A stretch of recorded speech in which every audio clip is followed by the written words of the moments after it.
Okay, here we go. Let me share my screen with you. So in the last session, I talked to you about Ethereum smart contracts. And I talked about this idea that we can now have transactions that do much more than just sending money around. They can actually also put code on the blockchain, or they can call the functions of a code. And we said that this code that is put on the blockchain is called a smart contract. So, and we wanted the pieces of code to be able to have their own accounts, access to their own money, and be able to decide where to send it, basically according to the code. So one of the first things that breaks as soon as you want to do this is the Bitcoin version of transactions, where each transaction had an input and an output. So we have to do a different type of accounting. We can no longer just say that we have a bunch of unspent transactions, because at the very least, we have to also keep track of how much money each smart contract owns. And we have to also keep track of the state of every smart contract. So for that reason, most of the programmable blockchains, such as Ethereum, use a different notion of accounting, where you actually have accounts with public keys, and everyone on the network just keeps track of the balance of every account.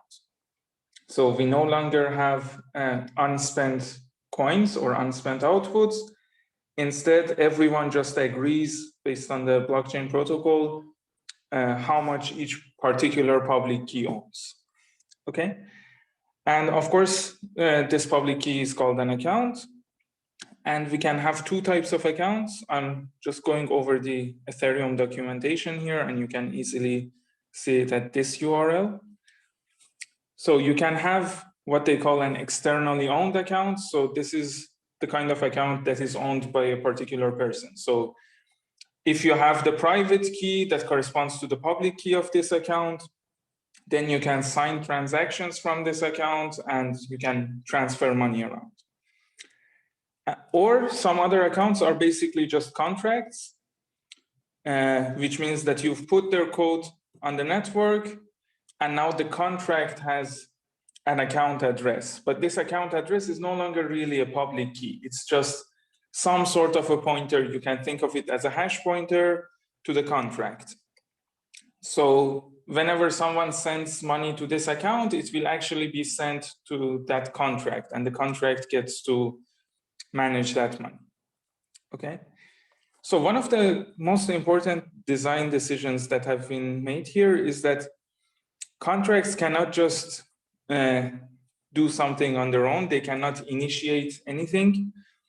So every transaction should come from an externally owned account, from a human.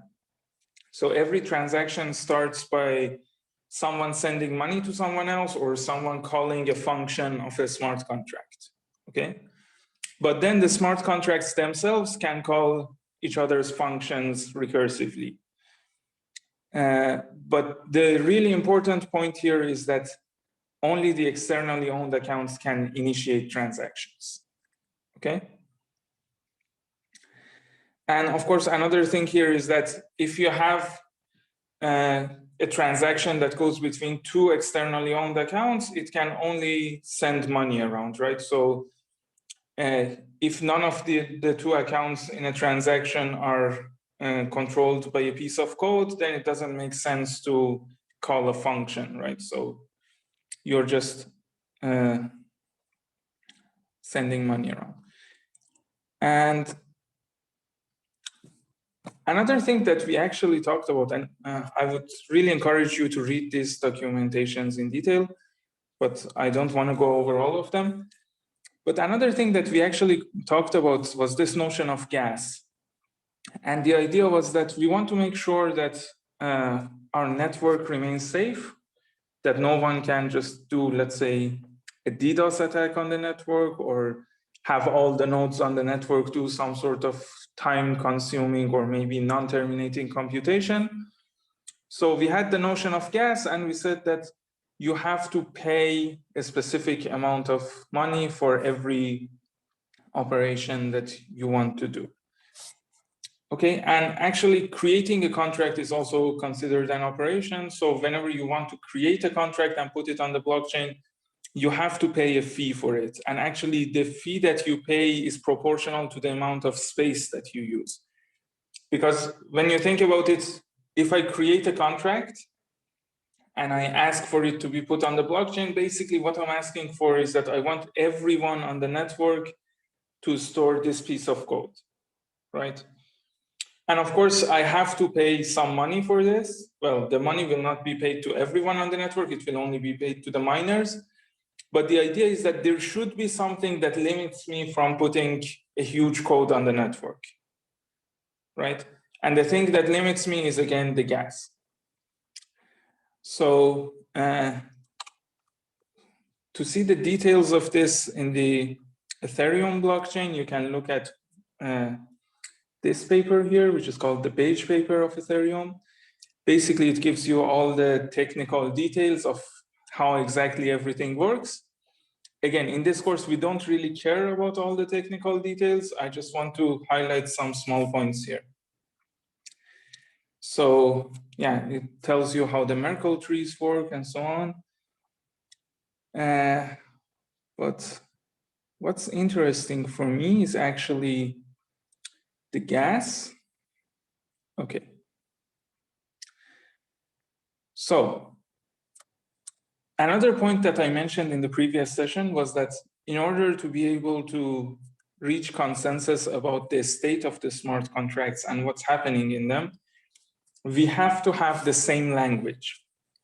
We have to have a language with a very well-defined semantics such that everyone on the network can run the same piece of code and can reach the same conclusions, right? And again, the design choice on Ethereum is that they create a very simple language, but the language is actually Turing complete, so you can write anything in this language, and it kind of looks like assembly. So it has a bunch of operations, and this is the language that is used for saving contracts actually on the blockchain. But as in normal languages, what happens here is that writing programs in this low-level assembly-like language is quite hard. So in practice, what we would do is that we would write our program in a more high-level language, and we will see an example of that. We will see the Solidity language today. And then there is a compiler that compiles the program from that source language, that high-level language, to this assembly-like language. But what goes on the blockchain at the end of the day is the contract in this assembly-like language. Okay? And the point that I want to highlight here is how gas works. Basically, you have a bunch of operations here. For example, you have an operation stop, which basically ends the execution, or you have add, which does addition, multiplication, subtraction, and so on. And for each of these operations, you can see that there is an assigned amount of gas, right? So if your code runs the stop operation, you don't have to pay anything for it because at that point, the code has finished already. But for every addition, you have to pay 3 units of gas. For every multiplication, you have to pay 5 units of gas, and so on. So for example, for XOR, you have to pay 3 units of gas. And you will see that there are many other operations here as well. So for example, you can compute a hash using this opcode, and this is the hash function. And the amount of gas that you have to pay to compute a hash is 30 units. You can also get some information about the blockchain. So you can see things here.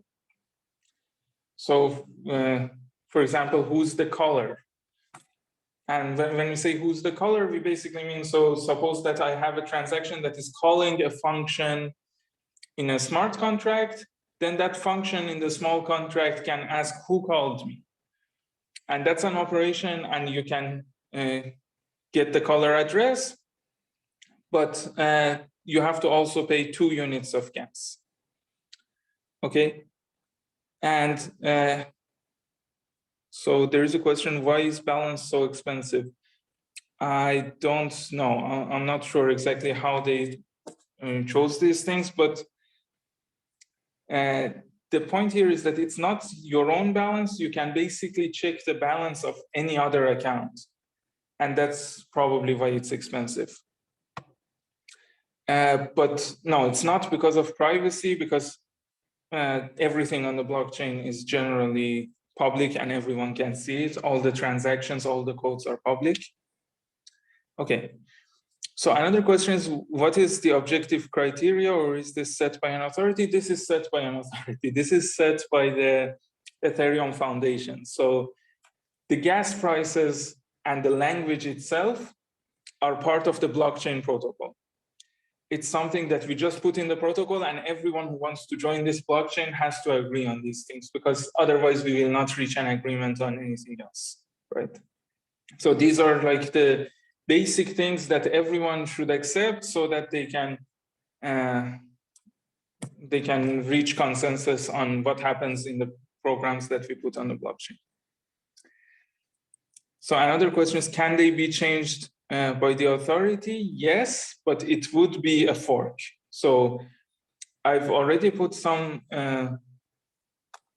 I think I've already put a link to a YouTube video on Canvas, which basically talks about Bitcoin forks and Bitcoin patches. And this would be very similar to that. So they can be changed, but that's basically a change in the whole protocol. Okay. But now what I want to say is, what does gas actually mean? So what does it mean when I say an addition uses 3 units of gas? So suppose that I have a smart contract that does 1,000 different additions. How much do I exactly have to pay? Well, the way it works is that whenever you create a transaction that calls a function of some smart contract, you can set several things. You can firstly say how much you're willing to pay for every unit of gas. So I can say that in this particular function call, I'm willing to pay maybe $2 for every unit of gas, or maybe 1 cent for every unit of gas. Of course, this will be in Ethereum, in ethers, not in dollars and cents, but you get the idea. So as the person who makes the transaction, I can set the value that I'm willing to pay for every unit of gas. And I can also set an upper bound and say that I'm willing to pay for at most these many units of gas. So I can create a transaction and say, I'm willing to pay for at most, let's say, 1,000 units of gas. And what happens is that when that transaction is being executed, well, first of all, the miners get to decide if they want to put your transaction into their block or not, right? So if you pay too little for gas, then the miners will not mine your transaction, because this gas is actually how we're paying transaction fees now. So that's the first thing. The second thing is that suppose the miners are running your transaction and they realize that you said, I'm willing to pay for 1,000 units of gas, but actually your transaction uses more than 1,000 units. Maybe it uses 2,000 units. So what would happen in that case is that you will just get an exception there. The transaction will almost be ignored, in the sense that no changes will be made to the smart contracts. We will talk about this out of gas exceptions later on. But what would happen is that you lose all of the money that you have paid for the gas. So if you have to use more than 1,000 units of gas, but you have said that I'm only willing to pay for 1,000, you will pay for 1,000, but then the rest of your transaction will not go through. And actually, the way this works is that you will get an exception. Okay. So another point here is that generally, end users don't really set the price for gas in their transactions. Most of the time, it's done automatically by their wallet applications. And that's because there are some guidelines about what kind of gas payments are actually expected, and most miners will not mine your transaction if you pay less gas than the expected amount. But again, that's not really part of the protocol, you can pay as little or as much gas as you like, and it's up to the miners to decide which transactions to put into their blocks. Okay, so now that we said all of these things, let's actually dive in and write some smart contracts. Okay, so one really nice resource for this is just the Solidity language documentations that you can find at this URL, and you can see many examples of smart contracts there. I'm going to use this IDE for writing them, so it's called Remix. It's made by the Ethereum Foundation, and generally it's a nice thing to use, but later on, of course, you can just add plugins to your favorite IDE to write your programs there. Okay, but so when you open Remix, it actually gives you some example contracts already that you can look at. So this is a contract in Solidity. It's called storage. This is another one, and this is another one. So let us create a new contract. So let's, okay, something's wrong. Okay. Let's call it just a.sol, and we use the .sol file type because it's a Solidity contract. So Solidity is a very high-level language, and it's actually an awful language for writing smart contracts, but it's also the most common language that is used. It's kind of similar to JavaScript, which was a terrible choice because if you want to write programs that handle your money, you don't want to write them in JavaScript. But anyway, so let's see how a contract in Solidity looks like. So the first thing you have to do whenever you want to write a contract in Solidity or any high-level language is that you have to say what version of the compiler you're going to use. So in this case, I can just copy it from here.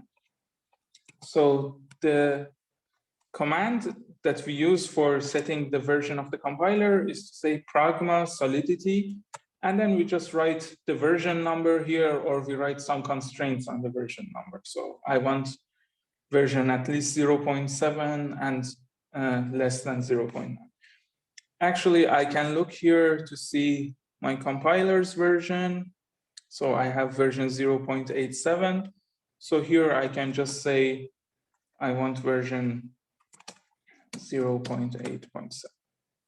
Okay, or I can let it be as it is.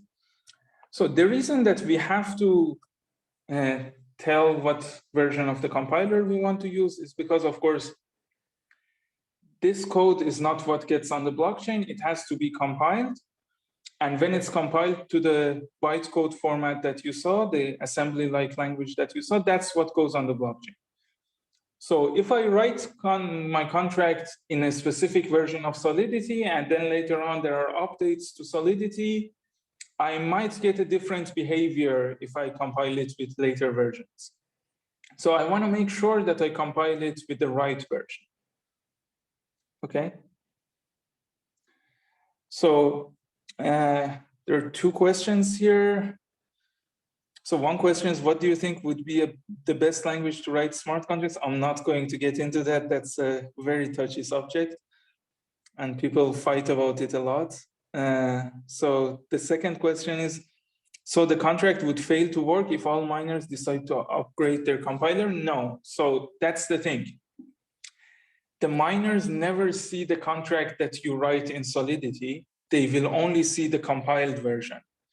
So you first compile it yourself and convert it to this assembly-like language. And then you put that as the contract in your transaction that goes on the blockchain. So all the miners see is in this assembly-like language.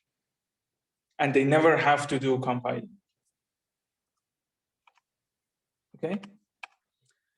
But we still have to say what version of the compiler we want to use, because later on we might ourselves get into trouble and try to compile it with a newer version, and then it might give us a different behavior. Okay, so that's just the first thing that we have to have there. And then the way we write contracts is very much similar to how you write classes in Java.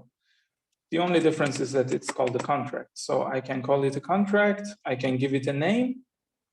So let's call it my contract. And this is a contract. Okay. So another question is then how can other miners translate the compiled version into a more advanced language? They can't. They just work with the compiled version. So is it possible to obfuscate a program or hide my source code? Yes. Basically, the same way you can think about it in terms of how Java is usually compiled. So you have the JVM, the Java virtual machine, and then you have the Java programming language. When you write a program in the normal programming language, it gets compiled into JVM, and then you have this virtual machine that runs it. Here, it's very similar. So you have a program that you write in Solidity, and there is EVM, the Ethereum virtual machine, which basically works with those assembly-like commands that we saw. So this contract gets translated to that language by the compiler, and then that's the only thing that everyone on the blockchain sees.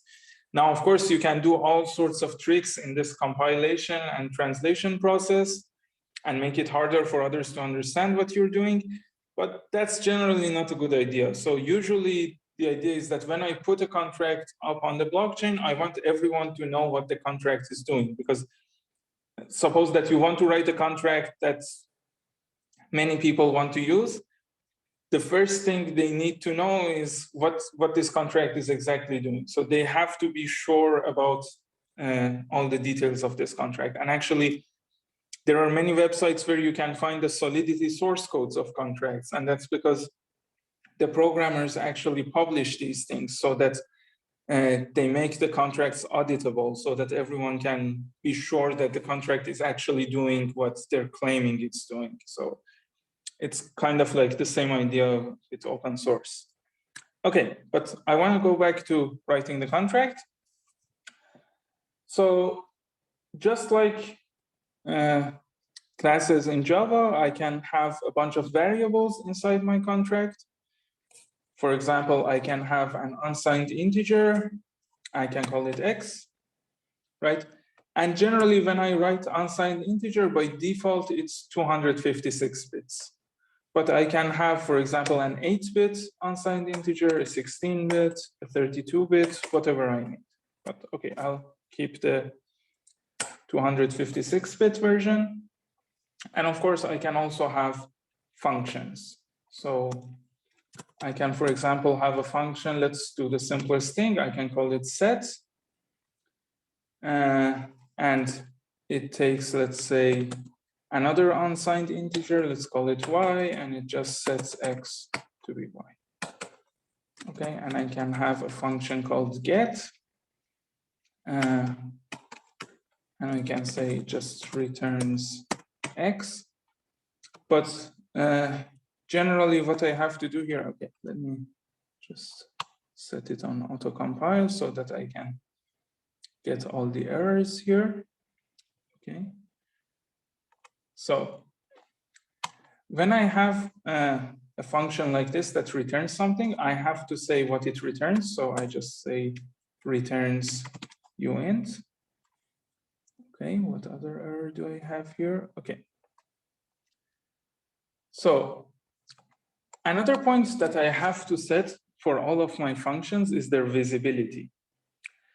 And what does visibility mean? Well, it's a bit different from what you're used to.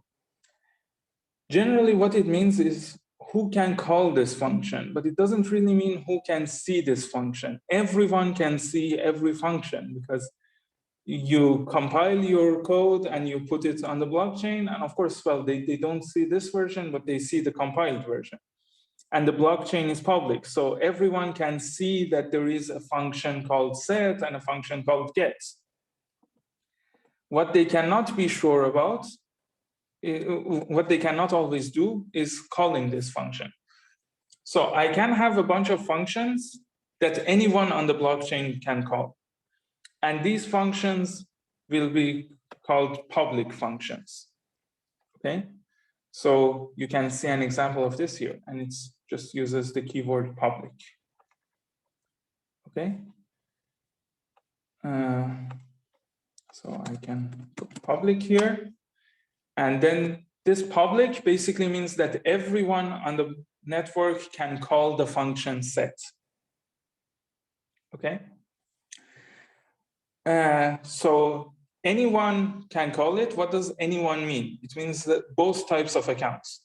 So a person can just create a transaction that calls the function set with some given value, and they can just sign that transaction and publish it on the blockchain, which is the same as calling this function as soon as it gets on the consensus chain. Okay, but I can also have non-public functions. For example, I can have internal functions. Okay, so okay.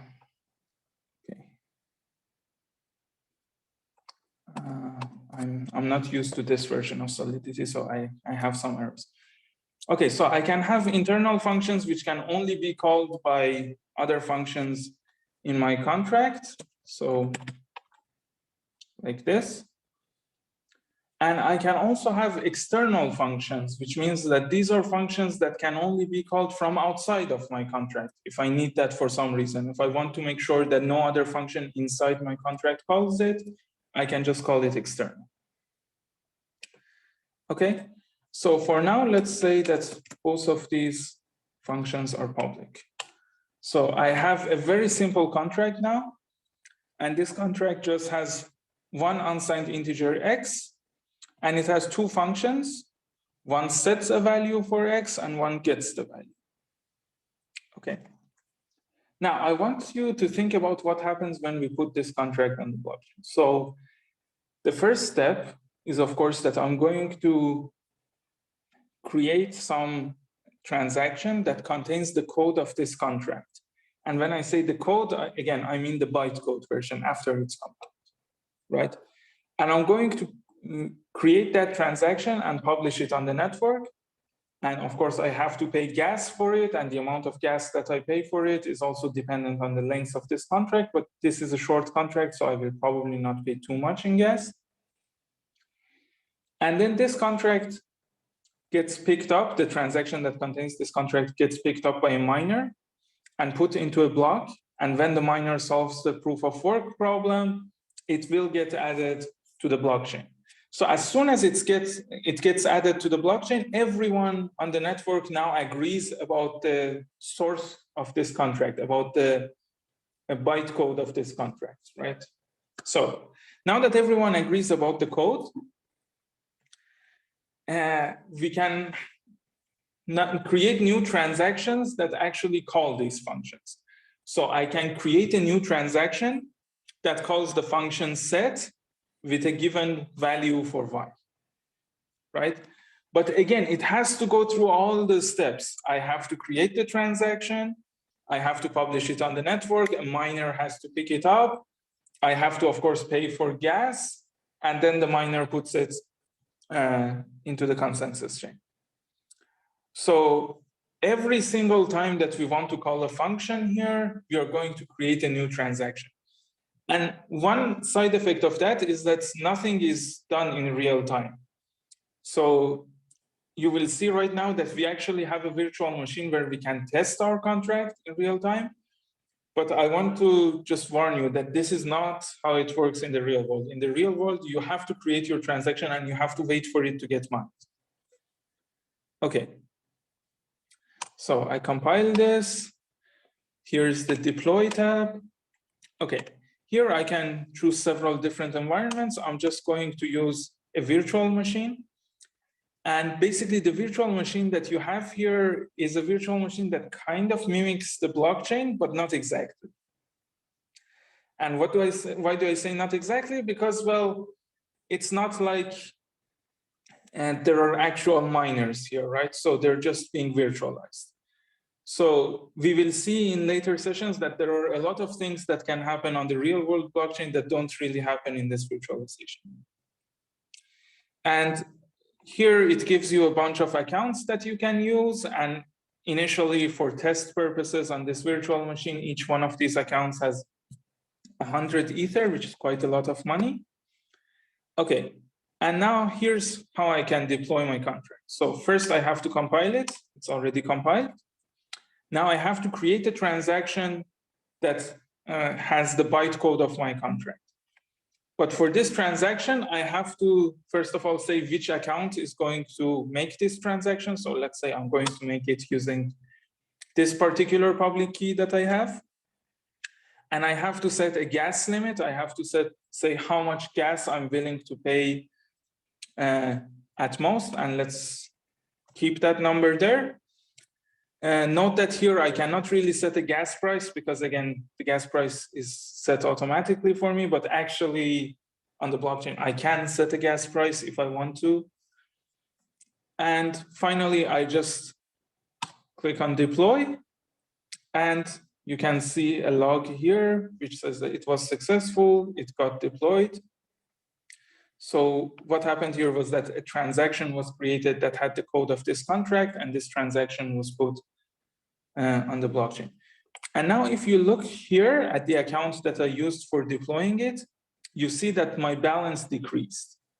And this decrease is because I had to pay for gas. So I paid this tiny amount in gas. And I can actually look at the debug info here and I can see exactly what happened here. So I had this transaction, it was mined and added. This is the transaction hash. This is the account address that I used for creating this transaction. And this is the amount of gas that was used, the cost of the transaction. Okay.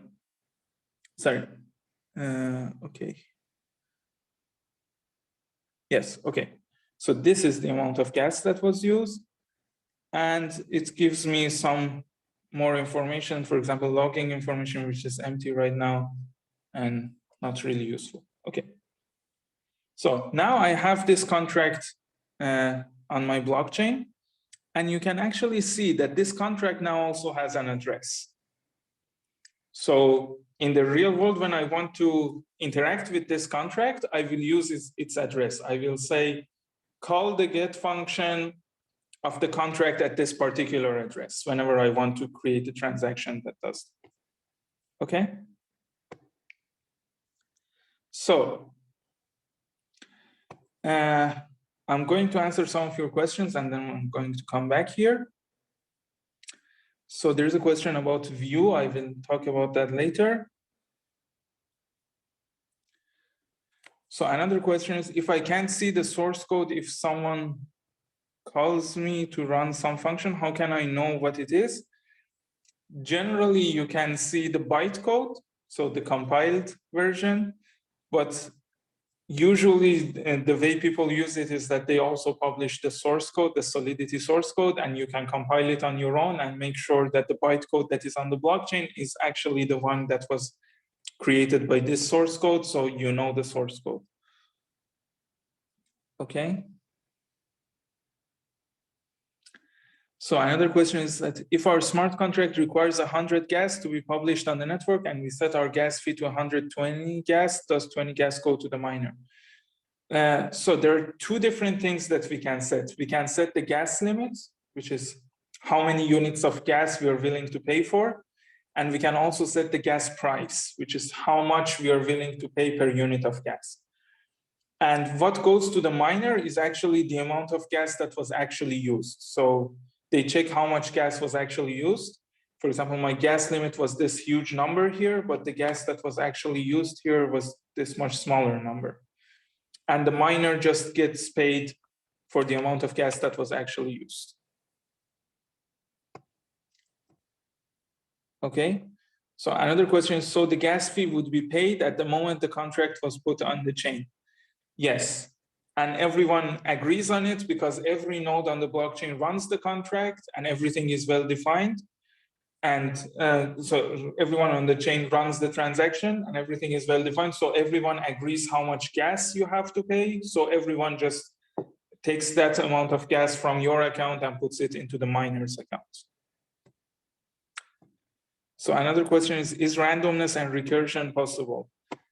Yes, but it's not so trivial. So randomness is actually something that I'm doing a lot of research on. It is possible to have randomness on the blockchain, but it's not natively supported. Recursion is a much easier thing. Yes, you can have a function call another function. Okay, but now let's go back here. So I have this function of this contract on my blockchain and it has an address. So now I can create transactions that just use this address to call the functions. Here I can just click on get. And what happened here was that it automatically created a transaction for me, which calls the function get. Okay. And here you can again see what happens in this transaction, like what is the hash of the transaction, how much gas it used, and so on. Okay. And I can also use set, for example, I can say set it to 12. And again, it creates a transaction. This is the amount of gas that it used. And note that the amount of gas is actually different because these are different functions. And so on. So I can just try this over and over again. And I can see what happens, right? Okay. Now, and it also here tells me how many transactions I've had until now. So I've had 4 transactions. Now, one of the things that you can do when you're writing these functions is that, okay. So one question here is, do we get a random number if we call get function before the set function? No. So one of the really important things about programming on the blockchain is that everyone has to agree about everything. So we don't have any kind of undefined behavior. So in this case, all the unsigned integers are always initialized to 0 so that everyone on the chain agrees. So there would never be a disagreement about what's happening to a smart contract. Okay. So another thing that I can have here, another modifier, is the modifier view. And basically what view means is that it tells us that this function does not change any information in my contract. It doesn't really change the value of X or anything. It just views them. It just reads the values. Now, why do we need such a thing? Because, well, if I have a transaction that is only reading from the blockchain and not making any changes to the blockchain, there is no reason for me to actually put that transaction into a block and mine it and so on and pay gas fees for it. I can just run it locally, right? So as a node, I always have access to the whole blockchain.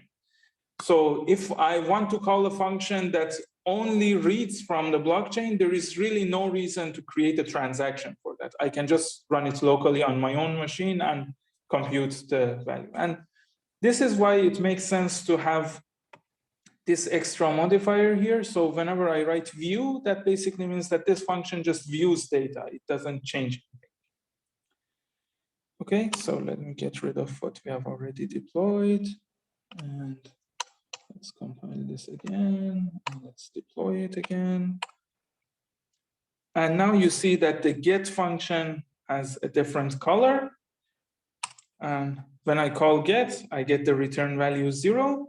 But here's the important part here. See, when I call get, it's a call, but it's no longer a transaction because it's only reading data and there's no point in creating a transaction. It tells us the execution cost. It says, if you created this, if you had this get in a transaction, it would cost you this much in gas. but it only applies when it's in a transaction, and we are not doing it in a transaction right now. We are just querying the blockchain. So I didn't actually pay for this particular get. So I can change my account and do get. And as you see, I'm not paying anything. My balance is remaining the same. But if I do set, for example, I set it to 56, as you see, my balance decreased. So I had to pay gas for that. Okay. Nice. So another question here is, okay.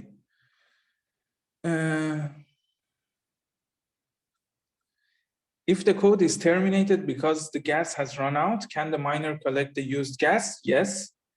And how does the miner prove he has used that amount of gas? So the way it works is that the miner just creates a block, and this block contains a bunch of transactions. And everyone on the network verifies this block. So everyone on the network runs all the transactions. So everyone on the network can see that this particular transaction ran out of gas. And then they will pay the gas fee to the miner.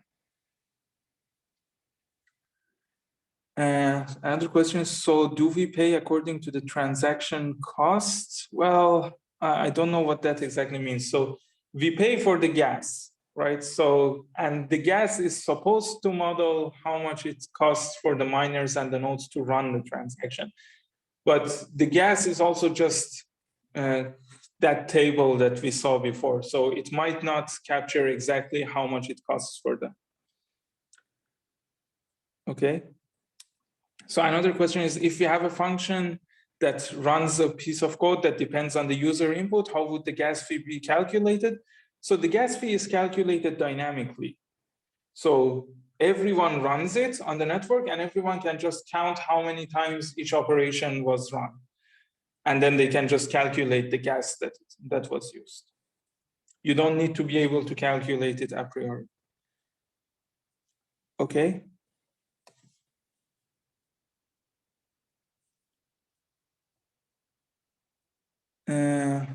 Okay, so there is another question about randomness. I will come back to randomness, hopefully in a session later on. But it's actually a nice question. Would it be possible to have a smart contract that would try to mine a block and pay for the gas using the reward from mining? Not exactly, no, but we can do a lot of other weird things with smart contracts. We can, for example, bribe the miners to do something for us. Okay, so another question here is that why does set cost gas and get doesn't? So you have to pay gas whenever you create a transaction. So gas is basically transaction fee. The only difference with Bitcoin is that the transaction fee that you pay depends on how much resources you use. Okay, now here the function set, whenever I call set, I have to create a transaction and I have to put it on the blockchain, right? So everyone on the chain, on the network has to run it, so I have to pay gas for it. But this function get, I said that this is a view function. So what this means is that this function only looks at the data that is already on the blockchain. It doesn't change anything on the blockchain. So when I want to call this function, I don't have to actually make a transaction. I can just call it locally on my local copy of the blockchain and see what result it will give me. So I can just go into my local copy of the blockchain. I can look at the contract at this address and see what is the value of X, right? And because I'm not doing a transaction, I'm not paying a gas for it.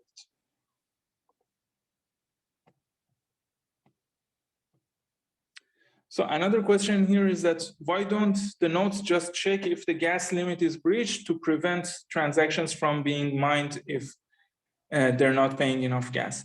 Well, because that would then allow users to do denial of service attacks. So I can just create a lot of transactions with, let's say, a high amount of gas, but let's say my transactions just go a little bit over the gas limit that I set.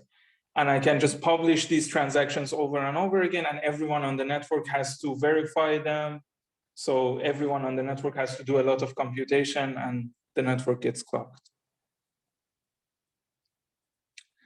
So another question is, can someone maliciously call your function as many times as they can so that your gas fee runs out very quickly? So the gas fee is something that we pay for every transaction. So whoever is calling is paying the gas fee. So if someone wants to maliciously call my function many times, they are the ones who are paying for it. And that's not a big deal for me. Another question is, so if you call set, you're actually making a new transaction, right? Yes. So whenever I call set, I'm making a new transaction. And this transaction is basically contains the address of this contract and the name of the function and the value y that I'm using for calling this. Okay. Now, the other thing that we have to talk about is the kinds of memory or storage that we have. So here's the thing. If you think about this x here, it's a variable in my contract. And if I want to talk about it in Java terms, it's very similar to a static variable, right? So this is a value that has to be saved.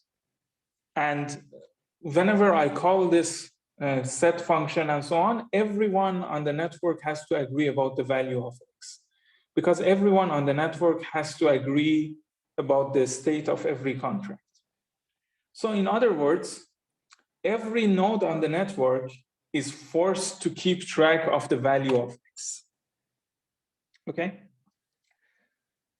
But if you look at some other variable here, for example, if you look at this variable y, so what would happen? I call this function and I pass it the value of y, and y is used here. But after this function is done, the lifetime of y is over.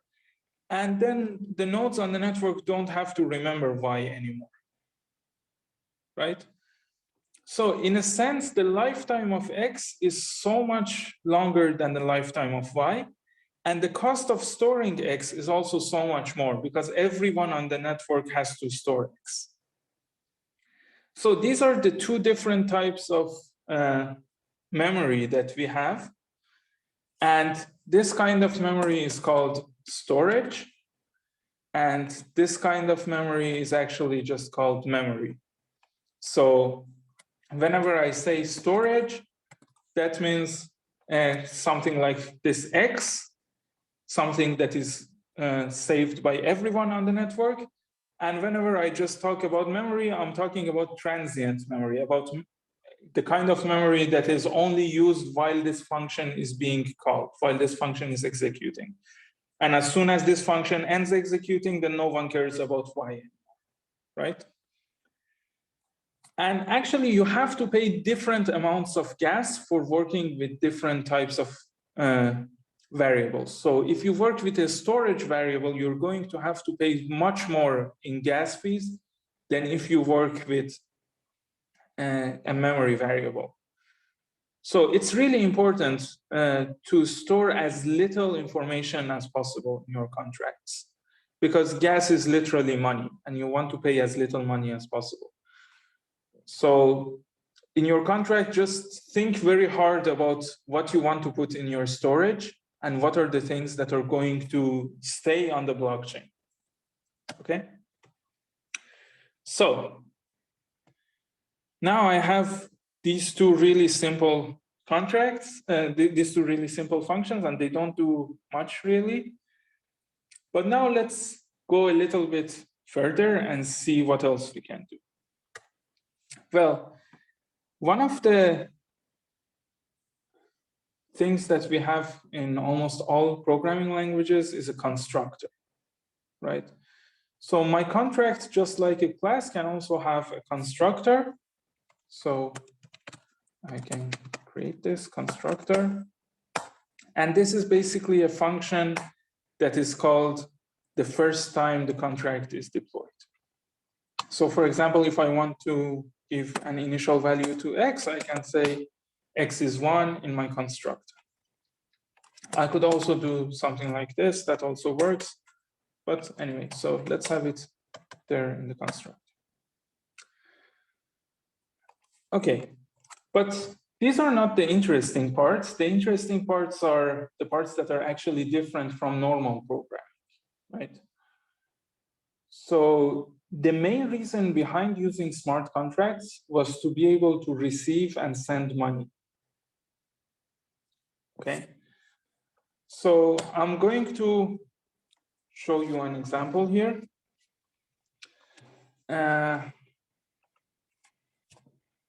There is a data type that we have in Solidity that doesn't really exist in normal languages, and that's called address. Okay, an address is basically the address of a contract or the address of a person, so an account on the blockchain. If it's for a person, it also has a private key that can be used to basically access the funds that are belonging to this address. And if it's a contract, it has some code. So let's say that my contract has a variable called owner, which is of type address. So this is just the address of the owner. And what I want to do in my constructor is that I want to set the owner. So I can say owner is, and I can just take any of these accounts. For example, I can say owner is this. Okay. And then what I can do here is that I can say only the owner can call the function set. And the way I do that is using require. So I would just say require. And this require is pretty much like writing an assertion in normal programming language. So I have to say what I require. So I can say that I can require, for example, the person who's calling this function. So the person who calls this function can be accessed using msg.sender. I can require msg.sender to be the owner. Okay. So what does this mean? This means that whenever I call the function set, first this condition is checked. It's checked that I am actually the owner of the contract. I'm the one who has this address. And only if that's the case, then the function goes on and lets me really set the value. Otherwise, the execution will just abort here. Okay, so let me deploy this function using some accounts. Okay, I've deployed it. I can call get, and I see the value is 0. I can now call set. I want to set it to 67. And as you see here, there was an error. So you see, it says transaction mined, but execution failed. So I actually created a transaction that calls the function set. This transaction was mined. It was added to the blockchain, but the execution failed because it failed the require here. But anyway, I still have to pay the gas for the amount of execution that did happen, right? So I have to pay gas for checking this requirement, for example. Okay. So this is because I made this call using this account, which was not the owner. But if I go to the owner account, okay, this one was the owner. And now I try to set using the owner account, you see that it works fine. So transaction mined and execution succeeded. And you see again the amount of gas that was used and so on. And now if I call get, you see the value is 100. So I can easily use this require command to basically set requirements for all of my functions and make sure that, for example, this set function can only be called by the owner. Okay. So Another thing that I would do very, very normally is that generally when I create the contract, I want the owner to be the person who is creating the contract, right? So it's very common to just say owner is msg.sender, okay? So msg.sender is basically the person who has called this function, and the function is the constructor function. So the person who has called the constructor function is of course the person who's putting the contract code on the blockchain. So now if I do this, actually, let me also have, okay, one thing I can do is that I can also make these public. So I can have owner be public, which means that any other contract can also use it. Oh, by the way, here's the thing. For the variables, again, everything is public in the sense that everyone can see what's happening on the blockchain. When I say address public owner, this only means that every other contracts on the blockchain can also access owner, right? So that's the difference here. So it's a good idea to not generally have public stuff, and instead I would just write another function, get owner, which is public, it's view, and it returns an address, and I just say return owner. Okay, so now I can deploy it maybe using this address, and it's deployed, and I can now call get owner, and you will see that this address actually matches the address that I use for creating the whole contract. Okay. So let me again come back here and answer your questions. So one question is, wouldn't the DDoS attack still succeed by creating as many invalid transactions as possible, one that will eventually run out of gas? Not really, because even when you run out of gas, you're still paying for the gas, right? So here's an example. Let's say I call set and set this to 100. Let's see how much gas it uses. It used this much gas, okay? So now I set my gas limit to a very small amount.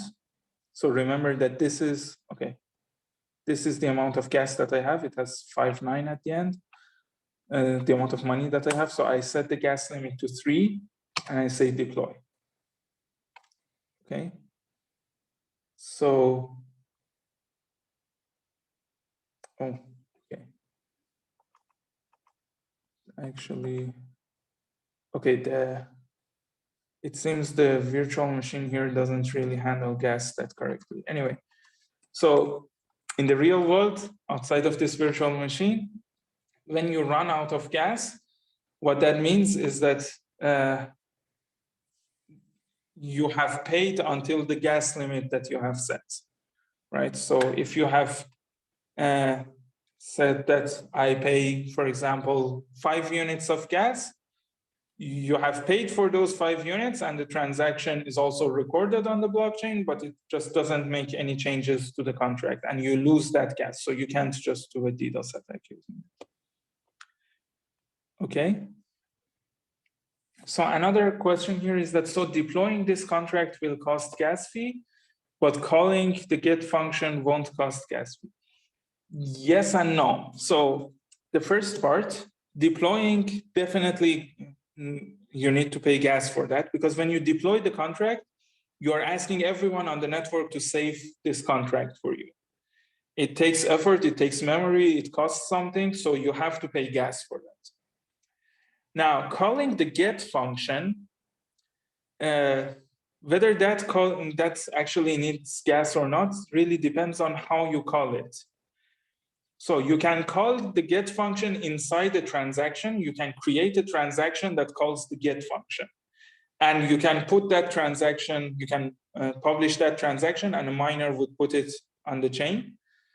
And if that happens, then you have to pay gas for it, because anything that goes on the chain is run by everyone.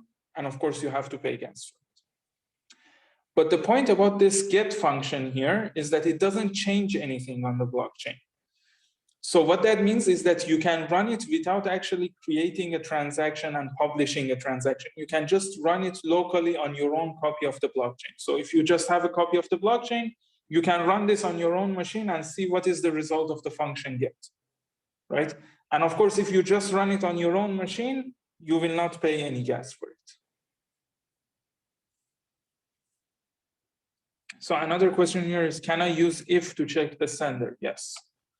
So here I could just write something like this. I could just say, if the sender is the owner, then sets the value of X to Y, right?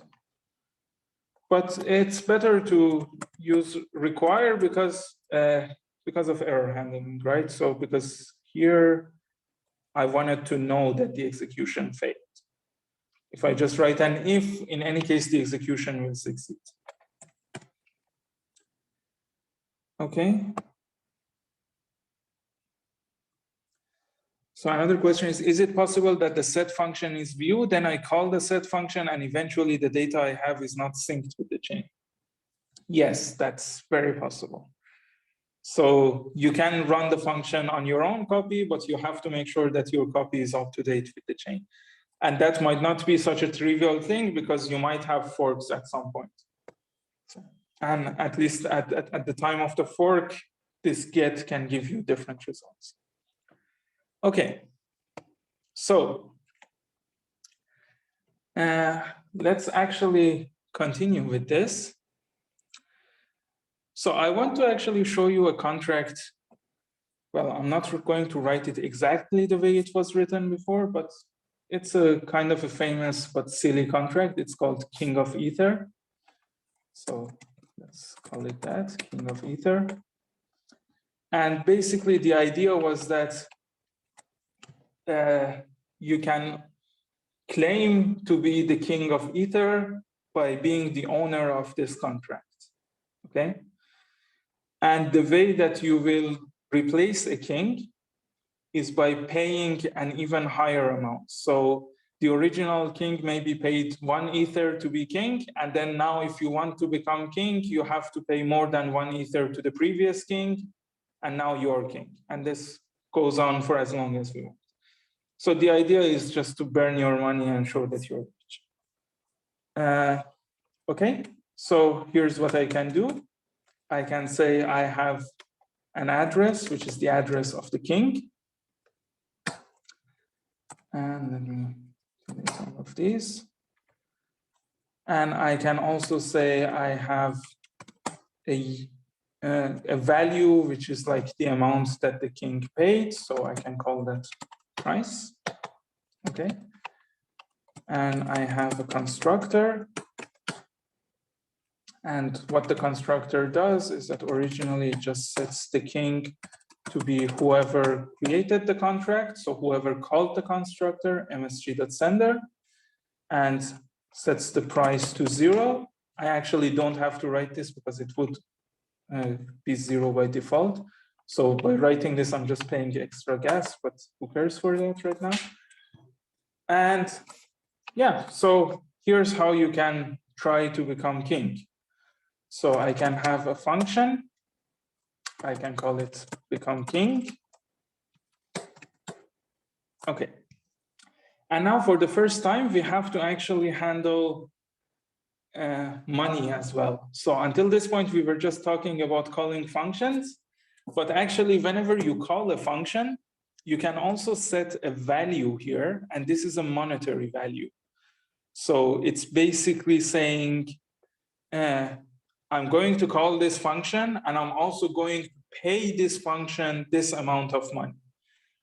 And the units here are different units that you can use. So there's Vey, Gigavey, Fini, so on. And if you go back to the Ethereum beige paper, you can see the definitions.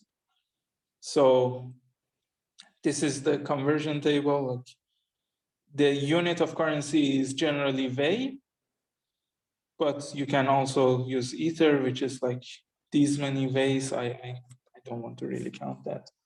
Yeah. Okay, so what I can do here is that I can say this function, well, of course it's public because I want everyone to be able to call it, but I can also use the keyword payable, which means that someone can pay this function. And what that means is that when they call this function, they can also include a payment. And of course, the payment will be paid to the whole contract, not just to this function. Okay. Now, what do I want to do? I want to say, first of all, I want to require that this payment is more than the price. And I can find the payment by msg.value. So I can say require that the value in this message, the value in this function call, the amount of money that was sent, is strictly greater than the price. Okay?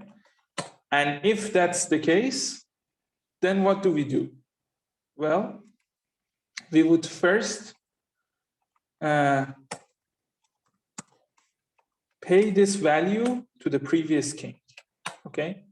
And the way I can do that is that I can just write the address, which was king, and then I can say the transfer, which means transfer this amount of money to the king. And how much do I want to transfer? I want to transfer msg.value.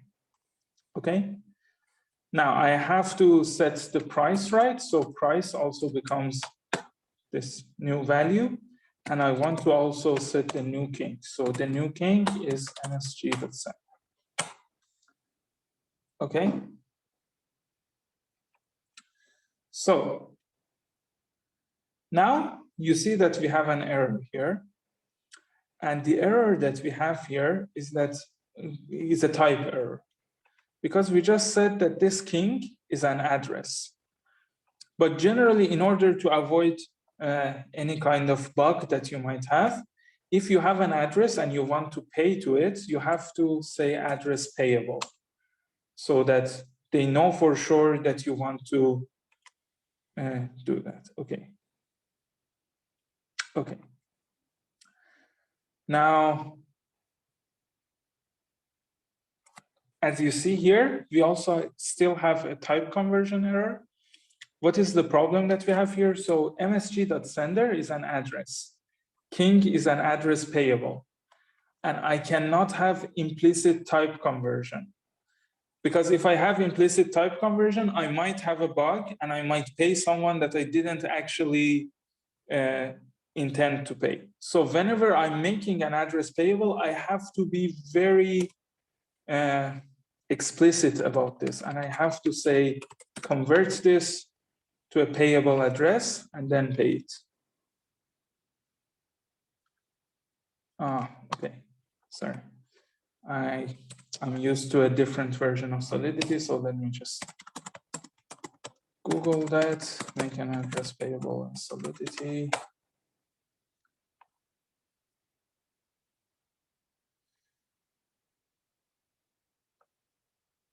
Okay, but I did the same thing, right? Oh, okay.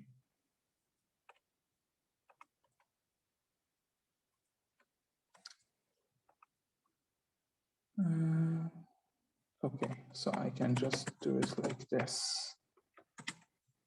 Does that work? Yes, okay.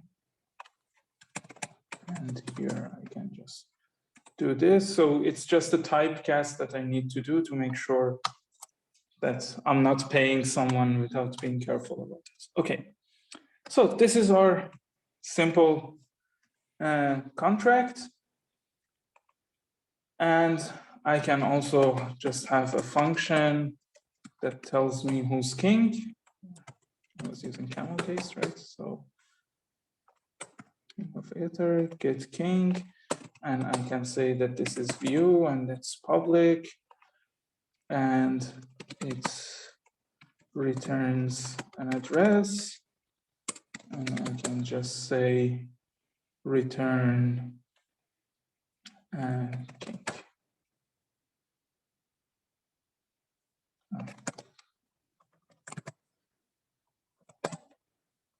Okay. So let me deploy this contract, maybe using this account. So I deployed it. So I can ask who's king. Oh, okay. Now it's working. So here's what happens when you set the gas limit too low. So I didn't have enough gas for this. Okay, so let's set the gas limit much higher. Let's deploy. And then let's get king. Okay, and so this is the king initially, which was the address that actually did this. So now what I can do is that I can use, for example, this last address, and I can say pay 1 ether to become king. And I call become king. Okay. So now this address is the king. And you see that we lost 1 ether because we paid 1 ether. And we also lost a bit more money because of the gas fees. Okay. So now this person is king. And the price to become king is 1 ether. So I can go to this other account and I can say maybe pay, let's try this, pay 1 ether to become king. Okay. And as you see here, this will fail because the price is already 1 ether and the value, the amount of money that I sent was not more than the price. But here's the thing, when it fails, I still have to pay for gas. So I paid for gas, but I don't have to pay the amount that I said I will pay here. So I don't have to pay the 1 ether that I sent to this function because the execution was a failure. So everything reverts back to normal. And the only thing that changes is the gas that I have paid. So nothing else changes, no other money gets transferred. But now if I say I want to pay, let's say 4 ether to become king, you see that this works. And additionally, if you look at the previous king got paid 4 ether, right? So the previous king now has more money. So this is a very simple example of how you can manage money in these contracts. And of course, you can have more requirements here. For example, you can also have a requirement that the king has to actually change. So you can say that I want to make sure that the sender is not the current king, right? So if you're already king, you cannot send another message with a higher value and again become king. But this was just an example. It's a very stupid smart contract. It was quite popular for a while. It still exists on the Ethereum blockchain. It's kind of a fun game of just showing how rich you are. Okay.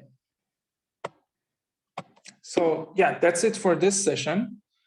I'm going to answer some questions, but you guys can leave now. This is the end of the session. Okay, so the questions here.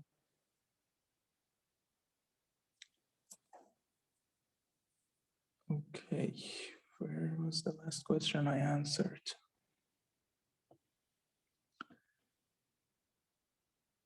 Okay, so there's a question here that asks, if the owner is a burner address, then no one can call the set function. Yes, that's generally true. So if you have a function and you put a requirement inside your function that can never be satisfied, then that effectively means that no one can call that function. Of course, they can try to call it and they will have to pay gas for checking the requirement, but they will never be able to get past the requirement. Okay.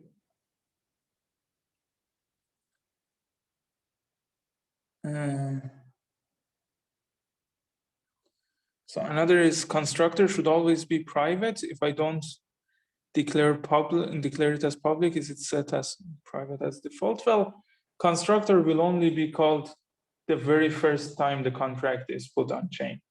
So since it's a one-time, it's a function for one-time use, it doesn't really matter if it's public or private. But I don't think you can call the constructor later on. Anyway, you can just read the Solidity documentations about this, because honestly, I don't code in Solidity very often. I don't know all the details of the language, and that's also not the point of this course. So we will see later on what kind of really interesting scenarios happen with smart contracts, and we will focus on those.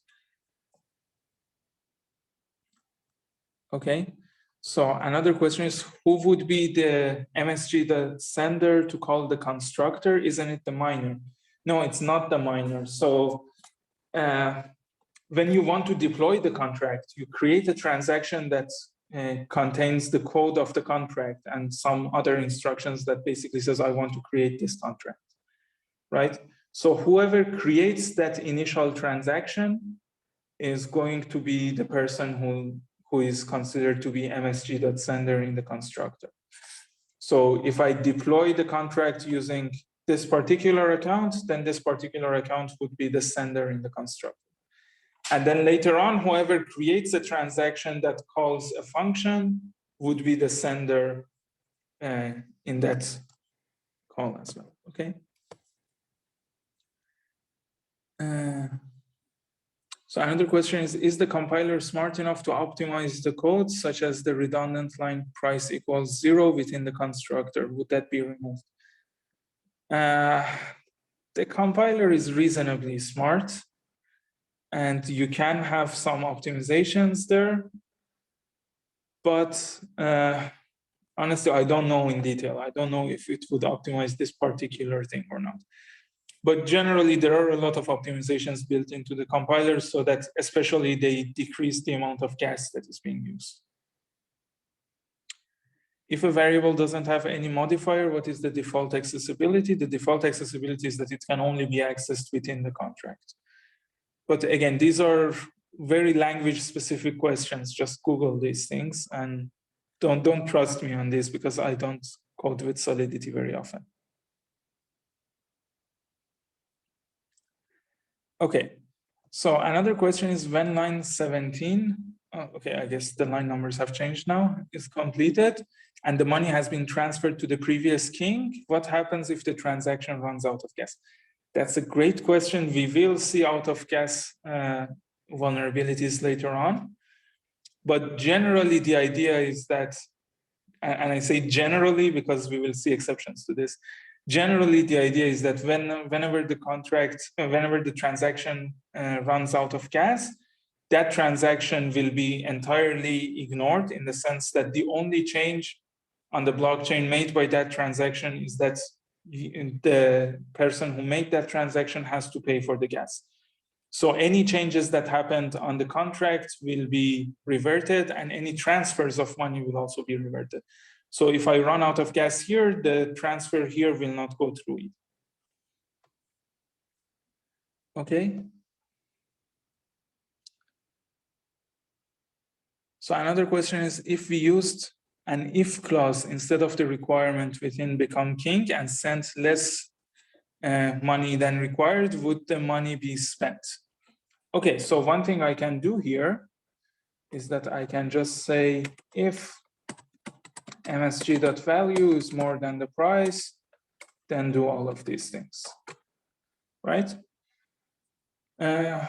So in this case, if you send less money than is required, that money would just belong to the contract, right? And that's an awful thing because no one can get it back anymore, at least using this contract. Because whenever you send money to a contract, the contract owns it. And since we didn't have a require here, the transaction and the execution of the code actually succeeded. So any money that you paid here, if it was less than or equal to the price, now belongs to the contract. And of course, the contract is not paying it back. So you have effectively burned the money if you do something like this. Okay.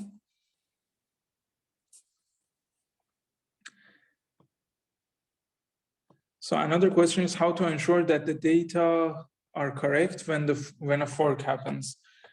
Well, when a fork happens, you have to just wait until one of the chains become longer, and then we're back in consensus again.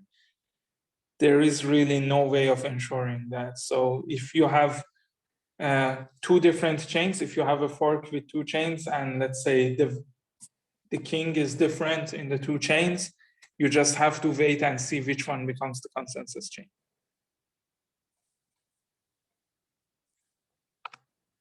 Okay. So there's a question about the hash puzzle from the last lecture. If a node has a solution and calls with a parameter as an appropriate hash inverse, why don't a node who accepts this transaction claim that parameter as its own? Oh, this is called the front-running attack, and it's actually one of the attacks that we will see in future sessions. Yes, that's a very real problem, and actually the miners can do these kinds of things. Okay, great. So I will put the video of this session and this short code on Canvas. And I will also put a link to another YouTube video that basically tells you the details of Solidity and how you can program in Solidity. Again, our focus is not the language. Our focus are the security vulnerabilities that can happen, the problems that happens in this setting that are unexpected for someone who has done a lot of programming in a normal setting, and things like that. So we just need the language in order to be able to write the contracts, but we don't focus on it.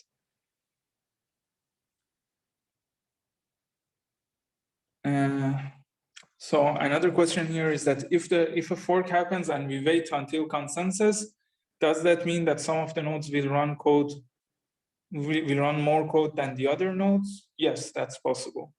So if you are in a fork, for example, suppose that there are two different blocks that are competing, and some nodes will validate one of them, some nodes will maybe validate the other one, and it's completely possible that one of them includes more codes or needs more execution time than the other. So yes, until we reach consensus, anything is possible. And by the way, in Ethereum, one of the points that we have is that the difference in time, the average difference in time between the blocks is much shorter than in Bitcoin. So in Bitcoin, we will have a new block every 10 minutes. In Ethereum, I think we will have a new block every 13 or maybe 15 seconds or something like that. So Ethereum is generally a faster blockchain in that sense. So another question is that, so then following up on the previous one, the storages are not synced in every node? No, again, all of these things. So you have to think about how consensus works. Consensus basically is a consensus on transactions. And because all of our function calls and all of our smart contract deployments are also part of transactions, people have to reach consensus on them. And as soon as you reach consensus and you have an order on all of the transactions, you automatically also have consensus over the storage. So if you know exactly what transactions were done before this point, you can just virtually run all of those transactions and see who's king right now in this contract, right? But if you don't have consensus about the transactions, if we are in a fork, then you also don't have consensus about the state of the contract and the storage. But again, this doesn't happen very often, and when it happens, it's resolved very soon. Usually it takes like just a few seconds. Maybe most of the time it's under 1 minute before the fork is solved. So another thing that this shows us is that if you're working with a contract, you have to be very mindful of these forks and so on. And we will see some examples where forks can actually create a lot of trouble for us. Yeah, and if you're the one who's calling these functions, you have to call a function and then you have to wait for your transaction to be mined and put on the blockchain, and you have to wait for some blocks to come after it so that you can be sure that your transaction went through and it's permanent. Okay, great. So I'll see you all in the next session and have a great day.